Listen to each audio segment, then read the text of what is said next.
عائشہ رضی اللہ تعالیٰ عنہ کو حضرت معاویہ رضی اللہ تعالیٰ عنہ نے خط لکھا، اما جان مجھے کوئی نصیحت فرما دی۔ اما جان نے بڑی بہترین نصیحت فرمائی، معاویہ کان کھول کے سن لو، جو شخص لوگوں کے خاطر اللہ کو ناراض کرتا ہے اور اللہ کی ناراضگی کی پرواہ نہیں کرتا، ایک وقت آتا ہے کہ جن کو خوش کرنے کے لیے اس نے اللہ کی ناراضگی مول لی تھی، انہی کے دلوں میں اس کی نفرت پیدا کر دیتا ہے۔ جو اللہ کے خاطر مخلوق کی پرواہ کیے بغیر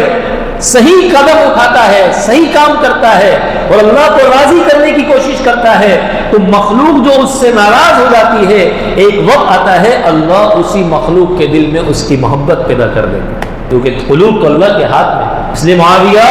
اللہ کی رضا کو دیکھنا، اللہ کی رضا کو دیکھنا یہ نہیں ہو سکتا بچوں کو خوش کرنے کے لیے، بیوی کو خوش کرنے کے لیے اللہ کو ناراض کرے، خاندان والوں کو خوش کرنے کے لیے اللہ کو ناراض کرے۔ اللہ ان بچوں کے اندر، اس گھر کے اندر، اس فیملی کے اندر، اس خاندان کے اندر اسے خوشیاں بھی عطا فرما دے، ایسا نہیں ہو سکتا۔